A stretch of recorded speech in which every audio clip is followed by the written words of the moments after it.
de ta présence à chaque pas.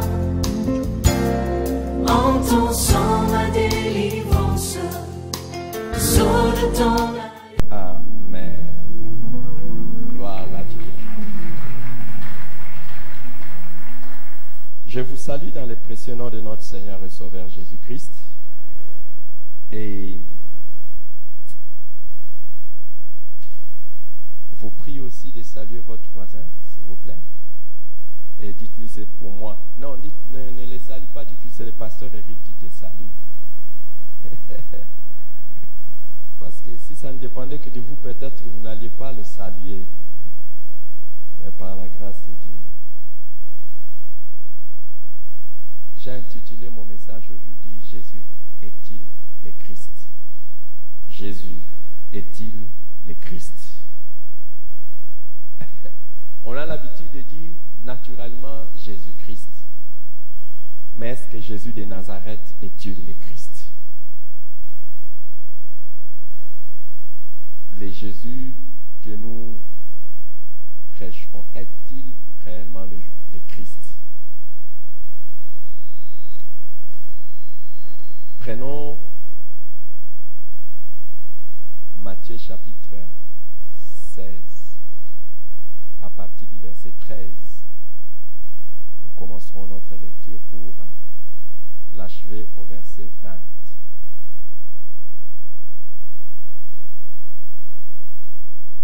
Matthieu chapitre 16,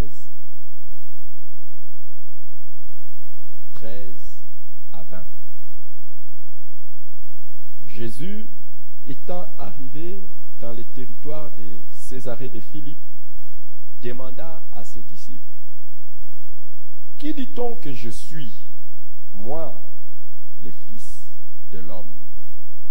Ils répondirent, « Les uns disent que tu es Jean-Baptiste, les autres disent Élie, et les autres Jérémie, ou l'un des prophètes.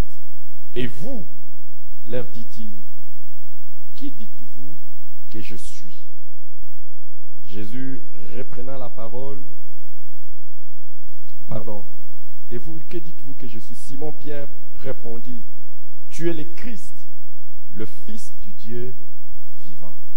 Jésus, reprenant la parole, lui dit, tu es heureux, Simon, fils de Jonas, car ce ne sont pas la chair et le sang qui t'ont révélé cela, mais c'est mon Père qui est dans les cieux. Et moi, je te dis que tu es Pierre, et que sur cette pierre, je bâtirai mon église, et que les portes de séjour de mort ne prévaudront point contre elle. Je te donnerai les clés du royaume des cieux. Ce que tu lieras sur la terre sera lié dans les cieux, et ce que tu délieras sur la terre sera délié dans les cieux. Alors, il recommanda aux disciples de ne dire à personne qu'il était le Christ. Waouh! Nous avons déjà lu cette histoire peut-être, vous avez déjà entendu parler de ça. Mais vous voyez, à l'époque où Jésus était sur la terre, il y avait des controverses autour de sa personne. Il y avait ce que nous appelons des polémiques. Plusieurs personnes avaient différentes opinions sur ce qu'il était. Alors, ici, dans cet épisode qui nous concerne, c'est lui-même qui s'intéresse à savoir qui, aux yeux de ses disciples, il était. Qui il était. Vous voyez, nous le disons aussi naturellement que possible, Jésus-Christ. Mais vous voyez que même ici, lui-même prend soin d'abord de dire, ne dites pas d'abord à tout le monde que je suis le Christ. Vous savez pourquoi? Il est dit à Pierre, le fait que toi tu saches que je suis le Christ, c'est une grande bénédiction qui t'est donnée du ciel. Tu es heureux parce que ce ne sont pas la chair ni le sang qui t'ont révélé ces choses, mais mon Père qui est dans les cieux. Donc le fait de reconnaître Christ, d'arriver à la révélation ou à la foi que Jésus de Nazareth est le Christ, est une grande bénédiction. Mais je sais qu'aujourd'hui, nous ne percevons pas la chose comme cela. Comme je l'ai dit, beaucoup de choses qui peuvent nous être naturelles, des fois, perdent leur importance et leur grande signification. Mais Jésus s'est intéressé vraiment de savoir quelle était l'opinion de ses intimes, de ses disciples sur lui. Pour d'autres, c'était Jean-Baptiste, d'autres Élie, d'autres Jérémie, et d'autres l'un des prophètes. Mais pour lui, toutes ces choses n'étaient pas de grande importance, mais ce qui était plus important, c'est qu'il soit reconnu comme le Christ. Mais qu'est-ce que ça veut dire? Et pourquoi c'est important de savoir si Jésus, qui est né à Bethléem, Jésus de Nazareth, parce que c'était la ville où son père adoptif Joseph habitait, pourquoi c'est important de savoir qu'il est le Christ, ou comme on le dit dans d'autres langues, en hébreu, le Messie? Pourquoi? D'abord, si Jésus est le Messie, ça veut dire que les promesses qui étaient annoncées sur le Messie dans l'Ancien Testament se sont accomplies sur sa personne. C'est important, s'il est le Messie, c'est que les promesses qui ont été annoncées dans l'Ancien Testament devraient avoir leur accomplissement dans sa personne. Et s'il est le Messie, c'est que réellement l'Ancien Testament et le Nouveau Testament sont un. C'est la continuité. Parce que si Jésus n'est pas le Messie, c'est que tout ce que le Nouveau Testament dit est faux. Parce que le Nouveau Testament ne fait qu'affirmer que Jésus est le Christ ou le Messie qui a été promis dans l'Ancien Testament. Et si aussi Jésus n'est pas le Messie, c'est que lui-même était un menteur, parce que lui-même a dit qu'il était le Messie. Alors c'est pour ça il nous faut arriver à la certitude qu'il est réellement le Christ.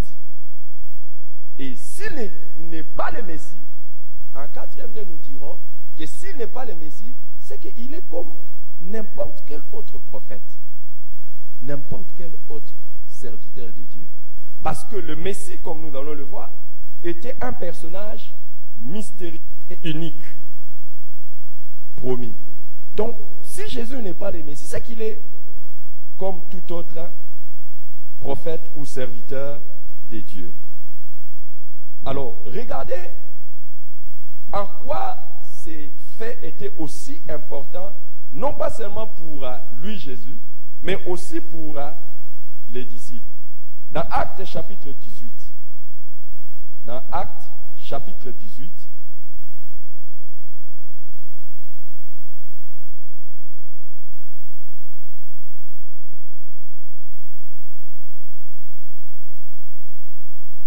dans Actes chapitre 18, nous allons voir quelque chose d'important où l'activité des disciples, où la plupart de ce que les disciples faisaient consistait à établir le fait que Jésus-Christ est le Christ.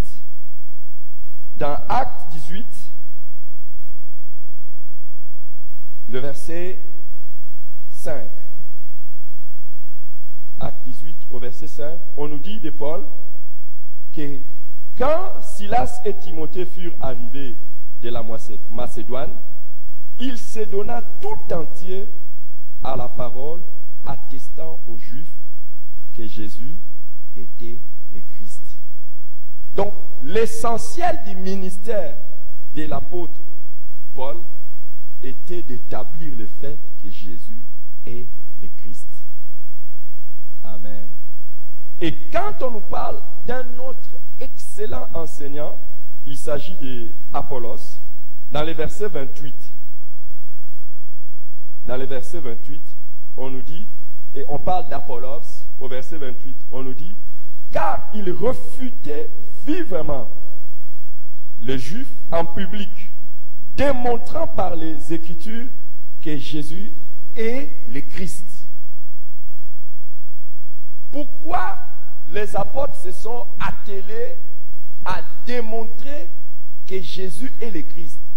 Pour la simple et bonne raison que le Juif de son époque, évidemment, certains Juifs de son époque, et même d'ailleurs d'aujourd'hui, pour beaucoup et certains Juifs de son époque, ils n'ont pas voulu accepter que Jésus soit le Christ ou le Messie. Ils n'ont pas voulu accepter cela. Et pourquoi? Accepter cela, c'est donner à Jésus ce qui est, comme on peut dire, ce qui est un caractère unique ou un caractère d'un personnage unique dans l'histoire. Pourquoi? Pour les Juifs, le Messie, comme je l'ai dit, devait être un personnage mystérieux et un personnage unique dans l'histoire. Quelqu'un qui se revendiquerait être le Messie, c'est quelqu'un qui n'est pas ordinaire. Et Jésus, effectivement, ne l'était pas. Alors, quelle était la preuve pour le Juif que Jésus soit le Messie? Ou bien, je dirais, quelle serait la preuve pour le Juif que Jésus soit le Messie? La preuve pour les Juifs que Jésus soit le Messie, et même pour nous, la preuve serait que tout ce qui a été dit sur le Messie se fasse voir ou s'accomplisse dans la vie de Jésus. C'est ce qu'on appelle dans la défense de la foi ou en apologétique l'argument prophétique. Ça veut dire qu'il existe des prophéties concernant le Messie et que ces prophéties se sont accomplies dans la vie de Jésus. Donc, Jésus-Christ est le Messie. Simple syllogisme. C'est un simple syllogisme et ceux qui ont fait un peu de notion de logique savent qu'on peut établir la certitude d'une chose en suivant un raisonnement logique. Donc, je pose le premier postulat. Il existe des prophéties dans l'Ancien Testament sur le Messie. Ces prophéties se sont accomplies dans la vie de Jésus-Christ. Donc, Jésus-Christ est le Messie. Alléluia. Et la deuxième des choses que nous pouvons faire, c'est vérifier si ces prophéties, parce qu'on peut dire que ces prophéties se sont accomplies par hasard, ou que ces prophéties se soient accomplies par un certain arrangement humain. Ce que nous devons vérifier pour attester que ces prophéties ne se sont pas réalisées de manière provoquée, c'est de voir si lui-même Jésus serait en mesure de faire en sorte que toutes ces prophéties-là s'accomplissent dans sa personne, afin d'inventer une théorie sur sa personne. Et rapidement, nous allons essayer d'examiner certaines prophéties qui existaient sur le Messie et qui se sont accomplies dans la vie de Jésus. Et nous verrons aussi si Jésus était en mesure lui-même de fabriquer les choses pour que ça coïncide en sa personne, afin que les preuves éclatent qu'il est le Messie. Un petit raisonnement. Qui aimerait que je poursuive? Est-ce que nous sommes ensemble? Alors, voici comment il faut comprendre d'abord les Messies, c'est-à-dire qui est ce personnage des Messies. Pour que vous puissiez comprendre ce qui est important et pourquoi ça a amené polémique. D'abord, dans l'origine du mot, Christ, c'est en grec. C'est dans la langue où c'est écrit le Nouveau Testament. Mais dans la langue qui était parlée à l'époque où Jésus était là, l'araméen, le mot Christ vient de Meshia. Ça c'est en araméen. Et dans l'Ancien Testament qui était écrit en hébreu, c'est Meshia. Machia, pardon. Machia. C'est ça qui traduit le mot Christ. ou Messie. Et qu'est-ce que cela veut simplement dire? Messie, Messia ou Mashiach, dans toutes ces langues, veut simplement dire oint. C'est quelqu'un qui est oint. Et quand on parle de quelqu'un qui est oint, c'est quelqu'un sur qui on a mis l'onction de Dieu pour accomplir une mission spéciale. Par exemple, vous allez voir que dans la Bible, surtout dans l'Ancien Testament, on parle des souverains sacrificateurs comme des oints. On parle aussi des rois comme des oints, comme des messias ou des Mashiach. Mais là, c'est dans le sens, comme on dit, général. On a même donné ce titre de oint dans l'Ancien Testament aux patriarches Abraham, Isaac et dans l'Ancien Testament, par exemple, dans Psaume 105, on donne ça aux patriarches. Mais particulièrement, et ce qui est un fait à peu près étrange, il y a un roi étranger du nom de Cyrus. Cyrus, le roi des Perses. Lui aussi, on l'a appelé oint, c'est-à-dire Mashiach. Cyrus. Et ce roi, pourquoi on l'a appelé comme ça? Parce que c'était un roi choisi par Dieu. Et il était choisi par Dieu pour sauver son peuple, juger son peuple, et il devait avoir autorité sur beaucoup de nations. C'est pour ça qu'on parle de Cyrus comme un oint ou comme un messie. Mais spécifiquement, dans l'Ancien Testament, Dieu promettait l'arrivée d'un oint particulier qui allait venir. Et celui-là sera l'incarnation même de l'onction. Alléluia. Alors, pourquoi les Juifs maintenant attendaient ce Messie? Dans la Bible, ce Messie est un personnage mystérieux. Pourquoi? Il est décrit au même moment comme un vrai homme. Ésaïe chapitre 53 verset 2, Daniel chapitre 7 à partir du verset 9. Ésaïe 53 2 et Daniel 7 à partir du verset 9. Donc le Messie devait être un homme, un vrai homme. Mais ce qui est particulier avec ce Messie, il ne va pas seulement être un homme, mais il va aussi être un prophète. Ce Messie devait être un prophète. Ésaïe chapitre 49, verset 1. Il ne devait pas seulement être un prophète, mais il devait être aussi un législateur. C'est-à-dire quelqu'un qui allait venir établir les lois et être le médiateur d'une alliance. Il devait également être libérateur du peuple de Dieu. Donc quand il allait venir, les peuples n'allaient plus être esclaves, ils allaient être libres. Au même moment, il ne devait pas être seulement prophète, il ne devait pas seulement être législateur, il ne devait pas seulement être libérateur, il devait être également un roi. Et un roi qui, au bout de compte, allait régner sur le monde entier.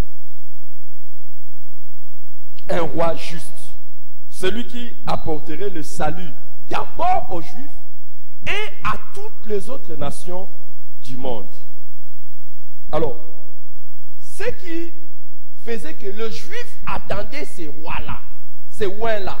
Pourquoi? Parce qu'ils se disaient, ça sera leur roi, et à partir de ces rois, ils vont maintenant régner sur le monde entier. Et c'est un roi qui, quand il vient, il va libérer les gens de toute forme d'esclavage. Un prophète, il parlera de la part de Dieu. Mais ce qui était aussi capital et très intéressant à noter, c'est que les Juifs, au même moment, ils attendaient un homme, un prophète, un législateur, un sacrificateur, un homme, comme je l'ai dit. Mais l'Ancien Testament nous montre que le Messie ou le Christ devait être Dieu. Il serait Dieu en personne. Donc, à la personne du Messie devait être la cohabitation de l'homme et de Dieu, ou l'union de l'homme et de Dieu. C'est ce que les théologiens appellent l'union hypostatique de Jésus, c'est-à-dire l'union de l'homme et de Dieu. Alors, c'est ce qui fait que beaucoup de Juifs attendaient ce roi. Ils se disaient, quand ce roi viendra, il n'y aura plus de problème. Il établira la paix. Il va régler la question de la pauvreté. Il va régler la question des guerres.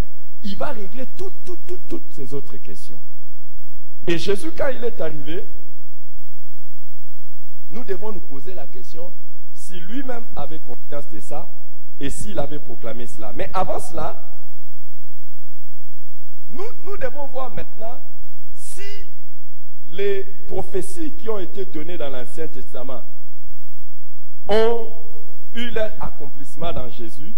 Et comme je l'ai dit, après nous allons examiner s'il y avait possibilité que nous puissions, que Jésus les organise afin que ça s'accomplisse en lui. Alors, dans l'Ancien Testament, il y a des prophéties qui sont données sur l'origine du Messie, la naissance du Messie, les précurseurs qui devaient venir annoncer son ministère, sa vie et ses qualités. Évidemment, il y a aussi des prophéties qui concernent sa passion ou sa mort et des prophéties qui concernent sa résurrection, sa glorification.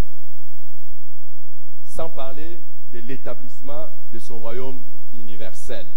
Alors, nous allons examiner d'abord les prophéties sur l'origine de Jésus-Christ. Et je vais être un peu rapide parce que nous ne serons pas aller dans les détails, mais vous pouvez écrire rapidement ou prendre carrément l'audio du message et ça va vous aider. Mais écrivez, ce que vous écrivez, ça va mieux rester. Sur l'origine, dans l'Ancien Testament, on dit que le Messie serait de la descendance d'Abraham. Le Messie devait être de la descendance d'Abraham. Genèse chapitre 12, Genèse chapitre 22, 16 à 18 et Genèse chapitre 26, verset 4. Matthieu chapitre 1 nous montre que Jésus-Christ est descendu d'Abraham. Deuxième fait, Jésus devait être de la tribu de Juda. Genèse chapitre 49, 8 à 10. Et Luc chapitre 3, verset 33. Et Hébreux chapitre 7, verset 1 nous montre que Jésus est de la tribu de Juda. Amen. Oh oui, évidemment, Abraham avait beaucoup de descendants. Beaucoup étaient de la tribu de Juda. Mais on a précisé encore dans la tribu de Juda que le Messie devait venir de la lignée de David. 2 Samuel chapitre 7. 2 Samuel chapitre 7. Psaume 138, 36 à 38. Ésaïe chapitre 11, 1 à 2. Ésaïe chapitre 11, 1 à 2. Jérémie chapitre 23, 5 à 6. Jérémie 23, 5 à 6. Puis Jérémie 33, 14 à 16.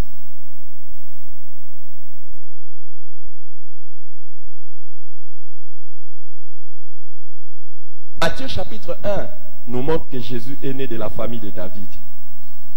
Amen. Amen.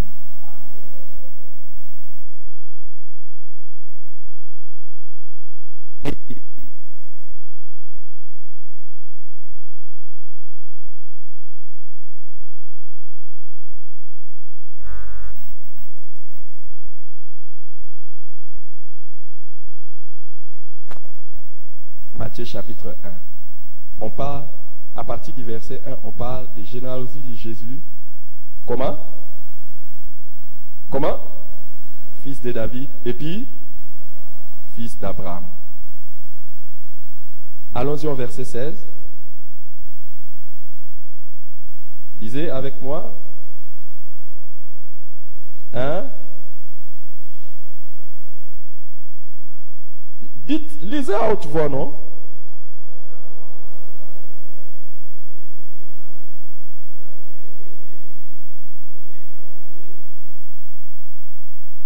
Pourquoi on donne cette précision? Jacob engendra Joseph, l'époux de Marie, de laquelle est né Jésus, qui est appelé Christ. Pourquoi Matthieu dit ça? Parce que le Christ devait être de la lignée de David. Quand Dieu a dit à David, le sceptre ne s'éloignera pas de ta famille, tu ne manqueras pas de successeurs sur ton trône. Il a parlé de Jésus. Mais pour que quelqu'un soit établi comme roi de la tribu de David, il devait être d'un père qui est de la tribu de David. Même si Marie, dans Luc, comme Luc nous montre, que Marie aussi était de la lignée de David, mais à cause de Marie, Jésus ne pouvait pas prendre le trône. C'est pour cela, ne te marie pas avec n'importe qui. Ta destinée est aussi liée à ça. Donc, Jésus-Christ devait... Marie, c'est lié. Pourquoi Marie a-t-il été sélectionnée parmi les vierges? Non seulement parce qu'elle était vierge, non seulement parce qu'elle avait la foi, mais c'est parce qu'elle était aussi fiancée à quelqu'un qui était de la tribu de David. Donc il y a un protocole d'accomplissement des prophéties qui voulait que le Messie ne vienne pas seulement d'une vierge, mais soit aussi descendant légal de la famille de David. Je ne sais pas si quelqu'un comprend. C'est pour ça, il faut savoir à chaque mariage, se dessine aussi une destinée. Ne te lie pas à n'importe qui. Et quand l'ange a dit à Joseph, ne crains pas de prendre Marie comme époux, comme épouse, parce que l'enfant qui naîtra de lui sera le sauveur du monde. En fait, Joseph a adopté Jésus. Et quand tu es adopté, l'adoption fait de toi un fils légal. Donc Dieu s'est arrangé que la vierge de laquelle son fils allait naître soit également mariée légalement à un descendant de David. Au même moment, donc, et ça vaut autant pour les Joseph qui sont ici, qui sont encore des célibataires. Ça vaut autant. Il faut aller épouser la personne sur qui réside une prophétie. Alléluia. Alléluia. Est-ce que quelqu'un comprend? Nous sommes tous, Joseph pouvait dire, nous sommes tous de la lignée de David. Mais sur qui va se tomber la naissance du Messie? Mais au même moment, comme nous allons le voir, le Messie en question ne devait pas être l'enfant biologique d'un homme. Donc il fallait être quelqu'un qui accepte d'épouser une vierge qui mystérieusement te dit qu'elle est enceinte. Qui est prêt à ça? Vous voyez que c'était rare, hein? Amen. Et il y avait une autre prophétie qui existait, que le Messie viendra avant la destruction du second temple par une nation étrangère. Suivez ça, c'est très important. Les prophéties de l'Ancien Testament disaient que Jésus devait venir avant que le second temple, il y avait d'abord le temple de Salomon qui était détruit. Après, on a rebâti un temple. Mais les prophéties disaient que le Messie devait venir avant que ce deuxième temple soit détruit. Donc, et le deuxième temple, ces prophéties-là existent dans Agé chapitre 2, 7 à 10.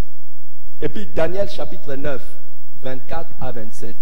Et vous savez que c'est en l'an 70, 40 ans après que Jésus soit mort et ressuscité, que le temple a été détruit. Donc tout celui qui peut se prétendre être Messie après la destruction du temple, ferme ta bouche.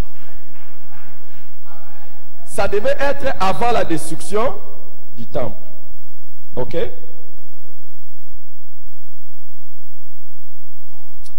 Et il devait aussi naître, comme je l'ai dit tout à l'heure, d'une vierge. Ésaïe chapitre 7, verset 14. Il faut aller poser la question à ton père ou à ta mère. Si tu es né quand si tu es né quand ta mère était vierge. Sinon, exclus-toi de la liste de ceux qui sont les messies. Alors, le jour où vous voyez les gens adorer quelqu'un comme Dieu, demandez un peu, est-ce qu'il est né d'une vierge?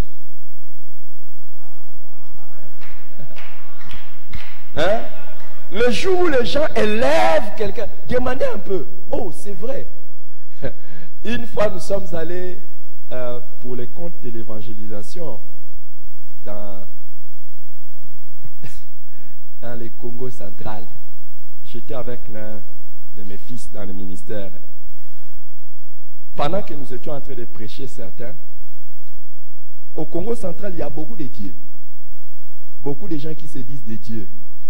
Alors nous étions justement à quelques places, à un endroit où pendant qu'on prêchait à ces jeunes gens-là, et ils nous ont dit qu'ils étaient en train de prier un des dieux de là-bas.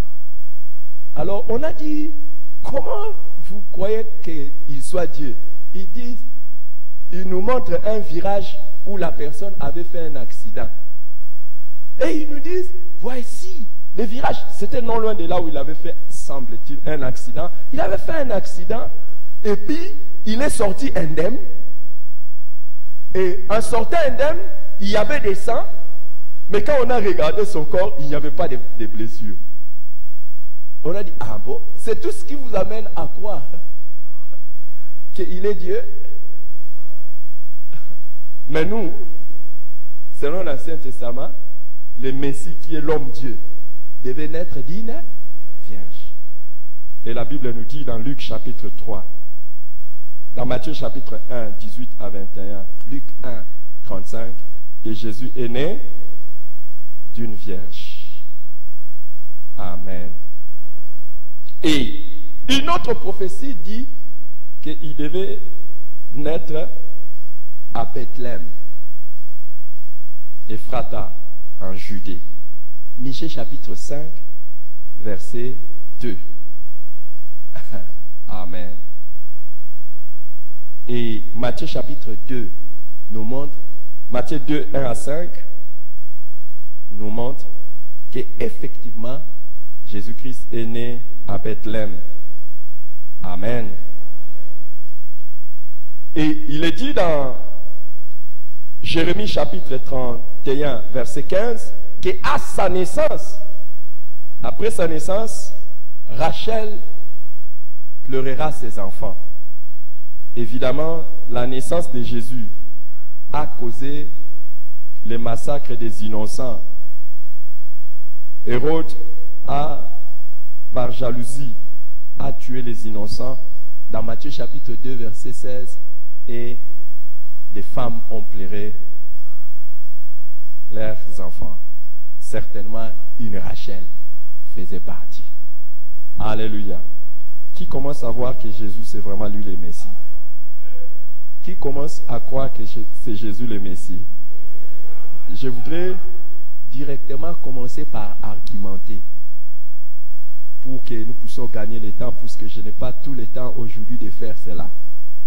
Maintenant, si ces prophéties concernent Jésus, serait-il lui-même en mesure d'orchestrer cela pour que ça s'accomplisse dans sa personne?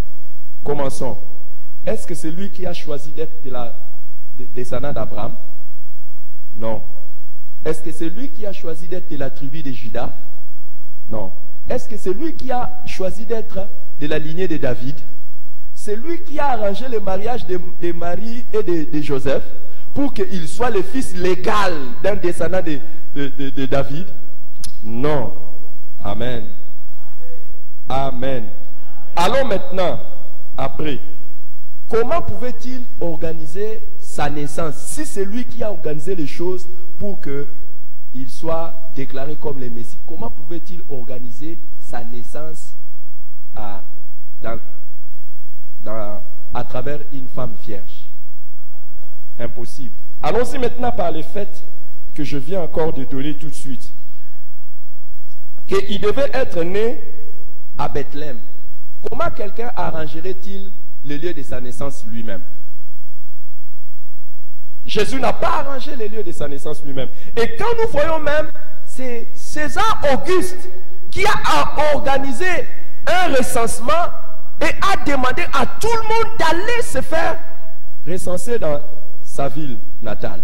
Et c'est ainsi que Joseph a pris Marie et l'a amenée juste à Bethléem. Et quelle coïncidence! Le 9e mois où Marie devait accoucher, c'est le mois où César Auguste organise les choses. Ne vous en faites pas, les hommes ont eux-mêmes donné les preuves que Jésus était le Messie. Et ils ont fait des choses, ne sachant pas que Jésus était, ils étaient en train de confirmer que celui qui est en train de naître, c'est le Messie. Pourquoi seulement en ce moment-là, César Auguste va organiser un recensement? Et quand Hérode organise le massacre des enfants,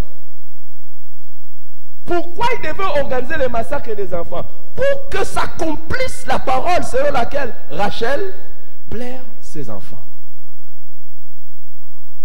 Amen. On nous dit que le Messie devait être adoré par les rois qui viendraient lui apporter les présents. Les psaumes 71, 10 à 11, Ésaïe 49, 23, nous montrent que les rois devaient venir l'adorer et lui présenter des cadeaux. Et Matthieu chapitre 2 nous montre que les mages sont venus de l'Orient pour lui apporter des présents. Amen. Amen. Quand il était encore bébé. Demandez à quelqu'un si lui, quand il était bébé, les rois sont venus pour apporter des présents. Si quelqu'un se dit qu'il est le Christ, posez-lui cette question. Et on nous dit qu'il reviendrait de l'Égypte. Osée nous dit, j'ai tiré mon fils hors de l'Égypte. Osée chapitre 11, verset 1. Il s'est fait que Jésus-Christ, pour être épargné, était envoyé en Égypte. L'ange a dit à Joseph, amène l'enfant en Égypte. Et ils sont partis en Égypte et il est revenu de l'Égypte. Tout ça afin que s'accomplisse l'Écriture. Amen. Maintenant, concernant son précurseur. Concernant son précurseur, il est dit que un précurseur annoncerait le Messie. C'est-à-dire que quelqu'un viendrait, un prophète viendrait pour annoncer le Messie. Malachie chapitre 3, verset 1 à 3. Et Jean-Baptiste a annoncé la venue de Jésus, le ministère de Jésus. Luc chapitre 1, verset 76. Et on nous dit que ces précurseurs devaient faire entendre sa voix, où il prêcherait dans le désert. Toujours Malachie chapitre 3. Et puis Ésaïe 40 verset 3. Et Jean-Baptiste était un prédicateur dans le désert. Luc chapitre 3 verset 4. Est-ce que Jésus aurait pu demander à celui qui allait le présenter et l'annoncer d'aller prêcher dans le désert a-t-il donné quelque chose à Jean-Baptiste pour qu'il aille prêcher dans les déserts afin que s'accomplisse l'écriture? Inimaginable. Une autre chose, concernant maintenant sa vie et sa qualité, et ses qualités, voudrais-je dire, on dit que le Messie sera pauvre, travaillant dès sa jeunesse. Des prophéties disaient que le Messie devait être issu d'une famille pauvre et qu'il travaillerait dès sa jeunesse. Psaume 87, verset 16.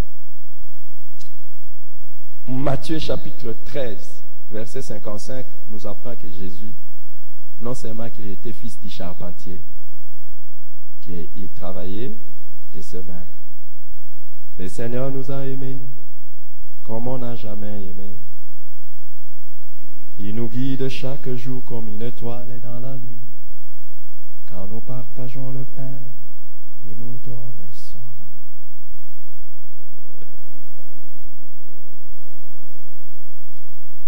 Le Seigneur nous a aimés comme on n'a jamais aimé. Pour les gens de son village, c'est le fils du charpentier. Il travaille de ses mains comme le font tous ses amis. Il connaît les durs labeurs de chaque jour. Jésus transportait les pierres, les bois sur la terre. Et il sciait les bois. Piou, piou, piou, piou. Les gens pouvaient dire, si c'était lui le Messie, comment il est né pauvre comme ça? Mais il y a une prophétie qui existait, qu'il devait naître dans des conditions pauvres. Amen. Les prophéties disaient également qu'il serait appelé fils de Dieu. Et dans le Nouveau Testament, Jésus se nomme où il est appelé fils de Dieu 70 fois.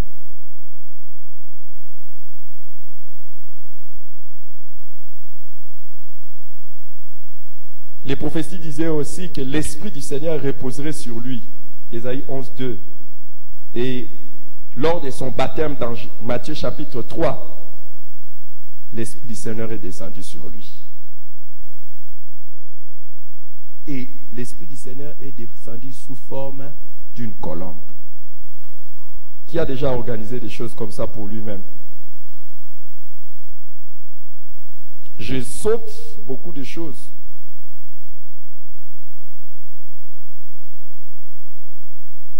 Je saute, n'est-ce pas? Je dois sauter. Au deuxième culte, je vais donner d'autres choses. Il est écrit aussi dans l'Ancien Testament que le Messie entrera triomphalement à Jérusalem, montant sur une ânesse. Zacharie chapitre 9, verset 9.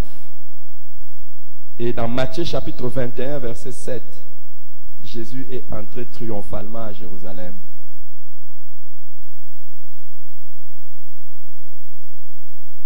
Amen. Il est écrit également que Jésus allait être trahi par l'un de ses amis. Psaume 11, verset 10. Qui a trahi Jésus? Judas. Et comment il l'a-t-il appelé? Judas, mon ami. Il est écrit dans Zacharie chapitre 13, verset 7, qu'il sera abandonné par les siens. Jésus a été abandonné par ses apôtres et régné même par Pierre. Il est écrit que le Messie serait vendu à 30 pièces d'argent qui seront jetées dans les temples. Quand Judas est allé chez les ennemis de Jésus qui voulaient les tuer, combien on lui a proposé? 30 pièces. Regardez-moi s'il vous plaît. Regardez-moi. Regardez-moi. Regardez-moi. Ce type ici, vous connaissez son nom? Comment il s'appelle? Papi Babeki. Non, disons seulement Papi. Papi prétend être Babeki. Moi je dis à tout le monde, n'acceptez pas que lui c'est Babeki. Lui, c'est Papi Mantalando. Ce n'est pas Papi Babeki. Comment on va faire? Lui continue à filmer. Moi, je suis Papi Babeki. Moi, je suis Papi Babeki. Nous concertons, nous disons, il n'est pas Papi Babeki, il est Papi Mankunita. Mais qu'ils ne disent pas qu'il est Papi Babeki. On choisit maintenant l'un de ses amis. On dit, viens. Toi, tu es l'un de ses amis. Hein? Regarde, comment on va faire pour attraper ce type qui continue à affirmer qu'il est Papi Babeki? Mais en attendant, il y a plusieurs années, quelqu'un avait dit, lui, c'est lui le prophète. Lui, le prophète avait dit que un homme qui sera Babeki sera vendu par un de ses proches. À combien? 30. Moi, je veux montrer à tout le monde que ce qu'il est en train de dire, c'est des faussetés. Qu'est-ce que je vais faire? Je vais donner l'argent à son traître. Son traître, combien j'ai choisi de lui donner? Je suis comment? Comment vous me trouvez? Je cherche à prouver qu'il n'est pas Babeki. Mais pourtant, une parole dit que pour que quelqu'un soit reconnu comme Babeki, il doit être trahi par un de ses proches à qui on donnerait 30. D'abord, je pars encore choisir un de ses proches. Mais je suis bête. Parce que je ne ferai que faire quoi? Confirmer. Et pourquoi je ne choisis pas 31 pièces? Ou même 22? J'ai choisi seulement 30. Mais vous voyez que c'est moi-même l'opposant qui suis en train de faire quoi? Confirmer.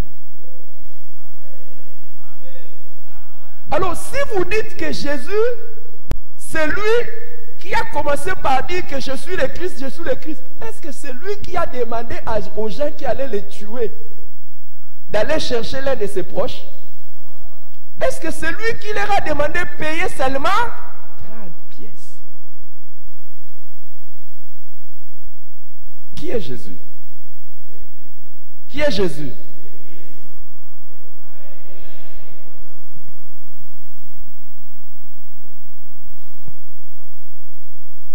Vous voyez pourquoi c'est essentiel d'établir cela.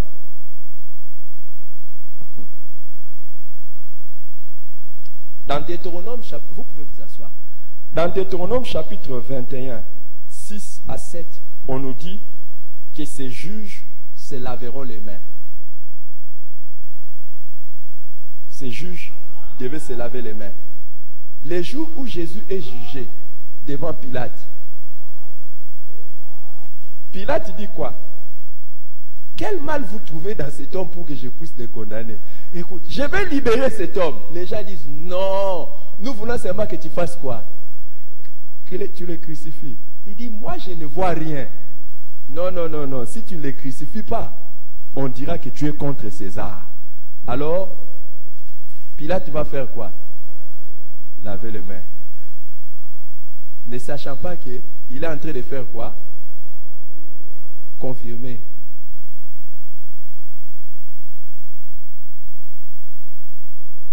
Alléluia. Matthieu chapitre 27, verset 24.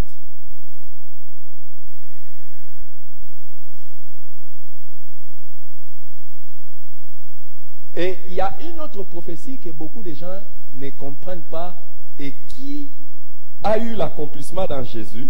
C'est que ces prophéties disent que le Messie serait flagellé et qu'on se moquerait de lui. Hein?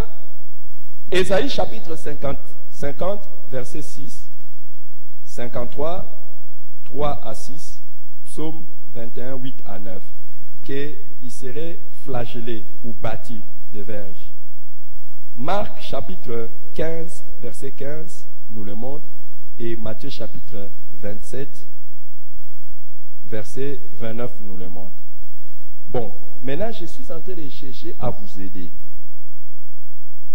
Je vous aide à comprendre Pourquoi ces prophéties sont importantes?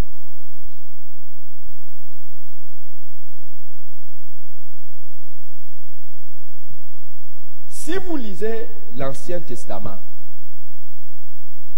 le mode pour condamner les gens à mort, c'est quoi pour les Juifs? Les Juifs, pour condamner quelqu'un à mort, ils l'achèvent comment? Par une chaise électrique. Hein? C'est par injection. C'est par quoi? Lapidation. Mais quand les prophètes disent que le Messie allait être flagellé et pendu au bois, c'était quelque chose qui n'existait pas chez les Juifs. Mais pourquoi cela est-il arrivé? Parce que en ce moment-là, selon ce que déjà les prophéties connaissaient, les Juifs étaient sous les Romains. La flagellation et la crucifixion étaient le mode opératoire d'exécution des criminels des Romains. Donc Dieu savait déjà par les prophètes que le temps où son fils viendrait serait le temps où les Juifs seraient sous la domination d'un gouvernement qui exécute les gens par flagellation. Est-ce que quelqu'un comprend? Qui voit les hasards dans ça? Est-ce qu'il y a un hasard? Il y a quoi? Quelque chose d'organisé. D'organisé par qui? Par Dieu lui-même. Amen. Et il est écrit dans les psaumes 22, versets 17 à 18, qu'on les percera les mains et les pieds. Donc, voyez la crucifixion, on les percera les mains et les pieds. Mais pourquoi les Juifs ne l'ont pas lapidé? Ils n'avaient pas le pouvoir de les tuer par lapidation. Et on les percera les mains et les pieds. Et ils l'ont pendu. Vous savez l'histoire dans Luc chapitre 24. Et on dit aussi que on le percera d'une lance. Maintenant, Jésus qui est crucifié à la croix, un soldat qui se rend compte qu'il est mort, un soldat qui se rend compte qu'il est mort, pour juste se rassurer que ce type ici c'est un imposteur, il risque de faire brûler et puis il reprend. Il prend quoi? Une lance. Et il fait quoi? Il les perce. Ne sachant pas que voulant détruire ce qu'il a dit qu'il est, il était en train de faire quoi? Confirmer. Est-ce que Jésus pouvait dire à quelqu'un, le jour où je serai crucifié, viens me transpercer? Donc, Jésus avait tellement les moyens pour aller faire le complot, même jusque dans l'armée romaine. Est-ce que vous imaginez ça? Allez même dire à tout le monde, d'accord, mais maintenant ça va, tout ça c'est bon. Mais les prophéties aussi disaient qu'il serait mis au nombre des malfaiteurs. Donc, il va mourir au nombre des malfaiteurs. Ésaïe chapitre 53, verset 12. Amen. Mais pourquoi seulement vous qui voulez que vous puissiez montrer que lui n'est pas le Messie? Le jour de sa crucifixion, vous le mettez encore au milieu des malfaiteurs.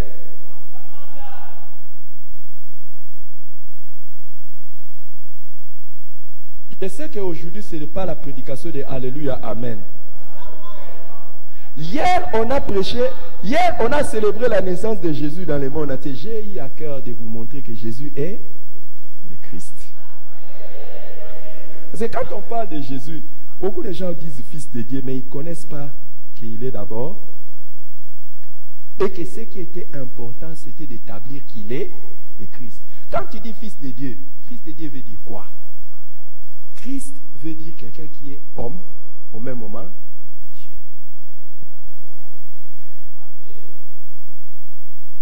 Et il l'a percé. Il y a beaucoup d'autres preuves que je ne saurais vous donner ici.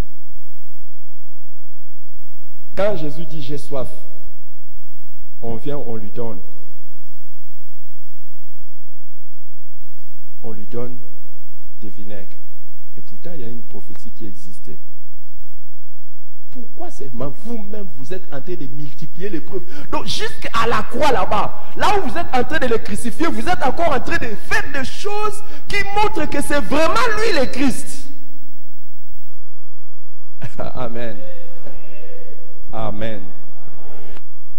Et on nous dit qu'il serait enseveli ou sa tombe serait parmi les riches.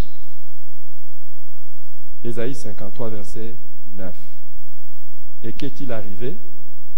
Joseph d'Arimathée est venu demander le corps de Jésus pour aller l'enterrer où? Hein? Dans un tombeau neuf qui était en train d'être préparé. Vous savez, normalement les vrais riches préparent aussi leur tombeau. Hein? Je sais que les gens de la foi n'aiment pas beaucoup de choses comme ça. Voyez? Et là. Et pourquoi on devait aller les mettre dans les tombeaux des riches? N'oubliez pas, Jésus est crucifié comme un malfaiteur. Normalement, les malfaiteurs n'ont pas droit au tombeau.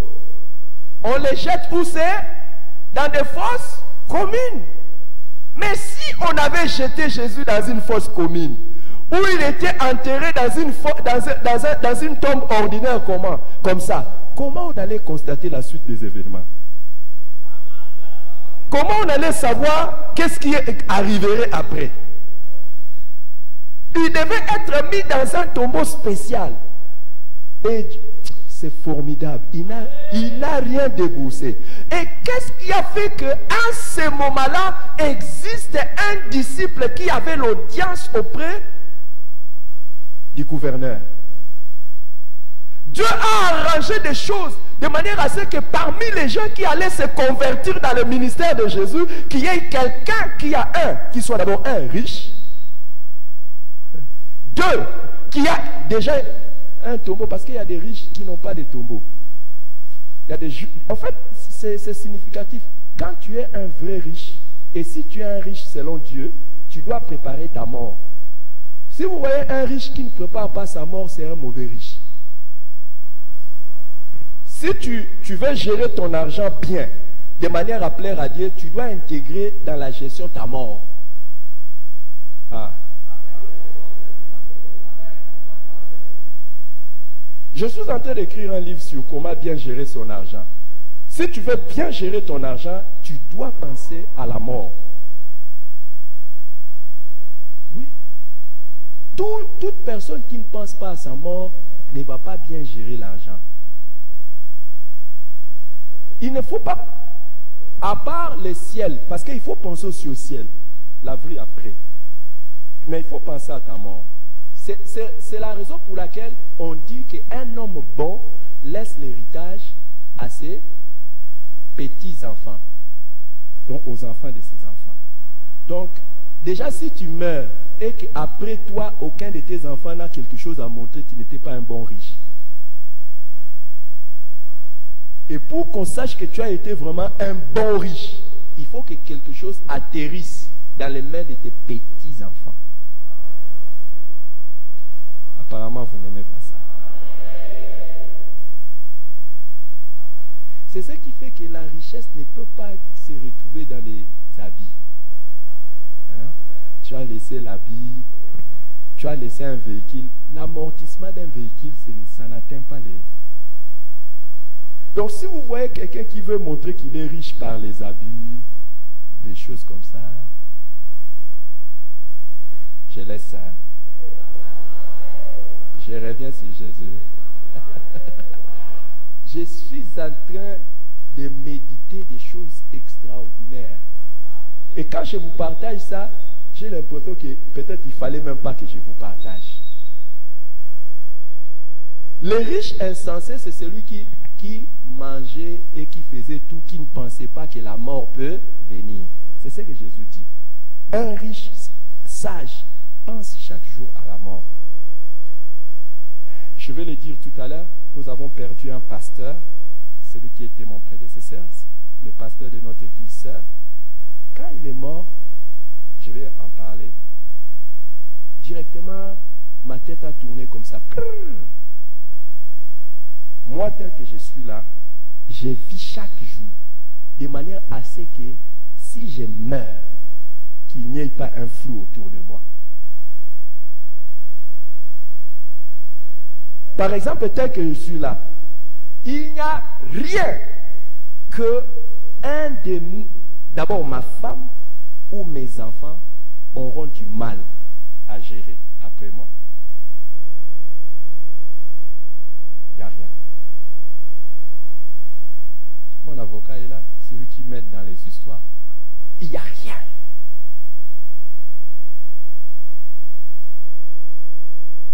Et je fais tout de manière à ce que le jour où je vais partir, je pars. Et entre autres, parmi les choses pour lesquelles je fais tout le jour où je pars, entre autres, partir sans dette.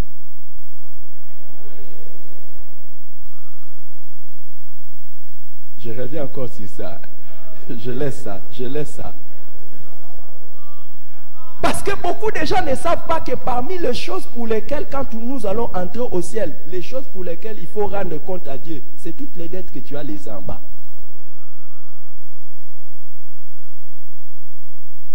Et si ce n'est pas la mort, et si le jour de l'enlèvement, quelqu'un, un chrétien, a les dettes des païens, que Jésus l'enlève.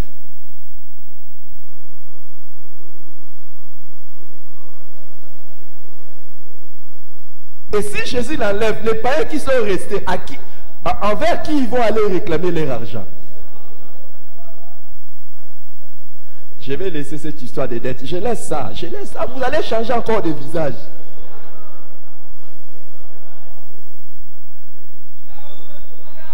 Oh, ok. Non, oubliez ça. Jésus revient les 10. Tu n'as pas payé les loyers d'un païen.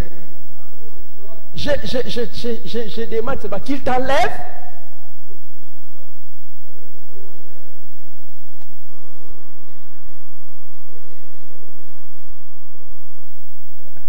Je demande, non?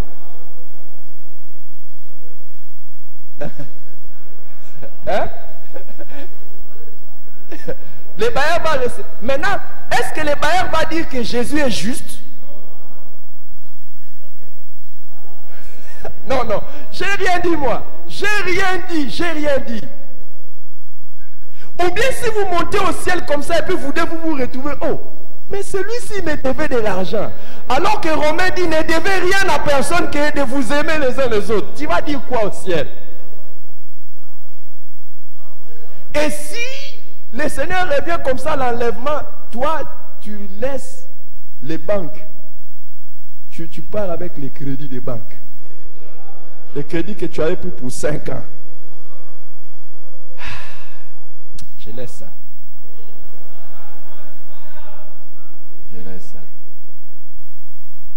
Non, c'était un levier économique. N'est-ce pas? Un levier économique. C'est une manière de booster les affaires. Et Dieu?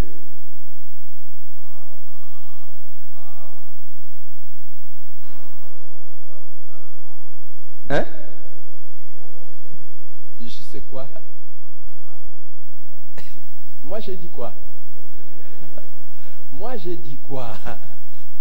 Est-ce que moi j'ai dit quelque chose? Non, moi j'ai pas dit quelque chose. J'ai posé des questions. Faut pas aller m'accuser chez quelqu'un d'autre.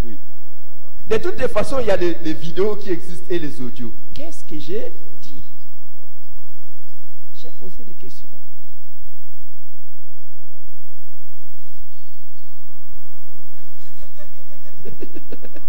Alléluia. Je peux revenir dans mon message, hein? Comme ça, au moins, vous restez calme et serein. J'ai parlé seulement de la manière dont les justes gèrent l'argent. Je suis en train d'écrire 2 livres. Si le Seigneur m'accorde la vie, le Seigneur m'accorde le temps, et je sais qu'il le fera. Et il permettra que je puisse sortir ça pour son peuple. La manière de bien gérer son argent.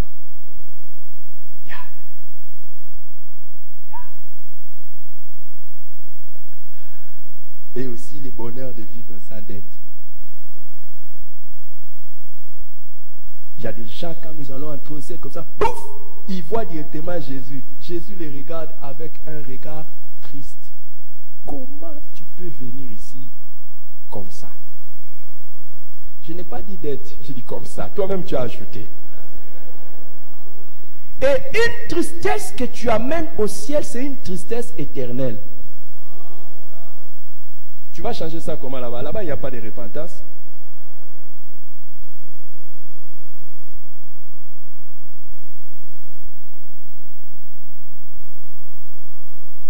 Les regrets que tu auras aussi, par exemple, parmi les choses qui vont faire souffrir énormément les gens, et ça, ce n'est pas pour un jour, 2 jours, 3 jours, c'est pour l'éternité. C'est le fait que dès que tu arrives au ciel, tu vois une personne, tu vois clair que si tu avais dit seulement à cette personne que Jésus l'aime, cette personne n'allait pas être en enfer. Et tu auras la conscience en éternité, de toute l'éternité, du sang de cette personne. La personne à qui tu n'as pas prêché l'évangile. C'est pour ça que Jésus a dit, Dieu a dit, si tu vois un pécheur, tu ne lui prêches pas, je te demanderai son sang. Vous croyez qu'il demandera le sang où? Ici? C'est quand nous allons entrer au ciel. Il va commencer à te dire, regarde, le sang de cette personne-là qui est en enfer, c'est toi.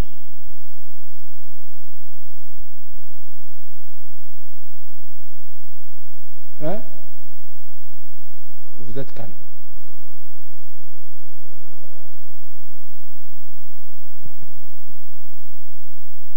Hein? Tu travailles avec la même personne chaque fois. Tu travailles avec, tu as un collègue, tu ne peux même pas ouvrir ta bouche lui parler de Jésus. Ah! Qu'on entre au ciel. Si seulement cette personne part en enfer, Dieu te demandera. C'est ça qui fait que Paul dit, je ne veux pas, le jour où je serai au ciel, paraître comme un serviteur qui a à rougir. Je vous dis, cette semaine, le pasteur qui est mort, ça a bouleversé ma vie.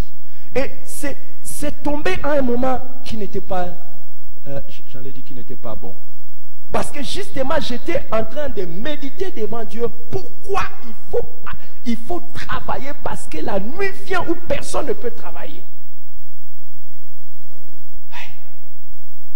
Et puis, on m'apprend qu'un pasteur, directement, je commence à dire, c'est là donc c'est que moi, je dois travailler. Et ça. Il y a des gens, le Seigneur te demandera des comptes. Quand nous serons au ciel, ici déjà il te demande, tu joues. Mais quand nous allons entrer au ciel, il te demandera.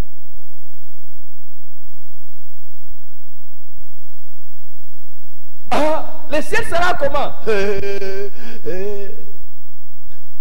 Toko chanter, toko bina, toko yemba, toko yemba, toko bina, toko chanter. C'est ça, hein? Et pour ceux qui seront en enfer, Toko chanter, Toko bina, Toko yemba.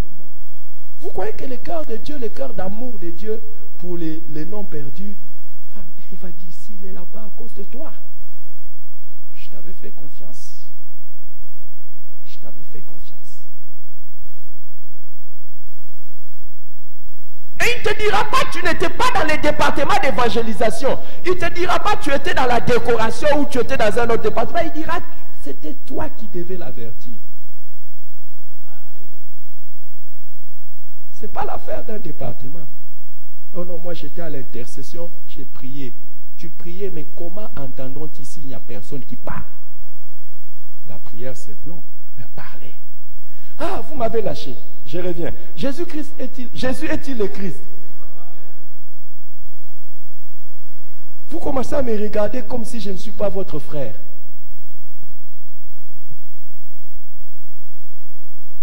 Demande pas à ton voisin, dis-lui, le pasteur veut changer de sujet. Mais au ciel, est-ce qu'il n'y a pas le sang de quelqu'un que Jésus te demandera? Demande. On va changer de sujet. Après que tu aies demandé à ton voisin.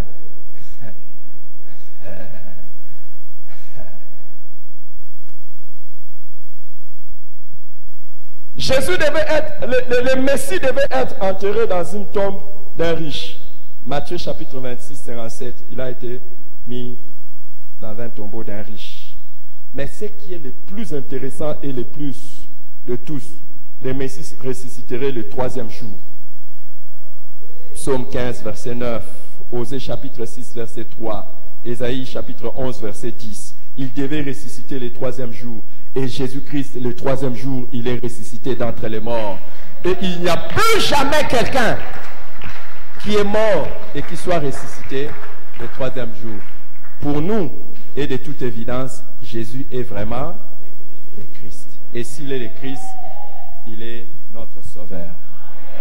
Il est notre Dieu. Et nous pouvons l'acclamer, nous pouvons le célébrer, nous pouvons le magnifier. Alléluia. Par ton sang, vers toi j'avance. Seule ta puissance, fort de ta présence. En ton sang, ma délivrance, sceau de ton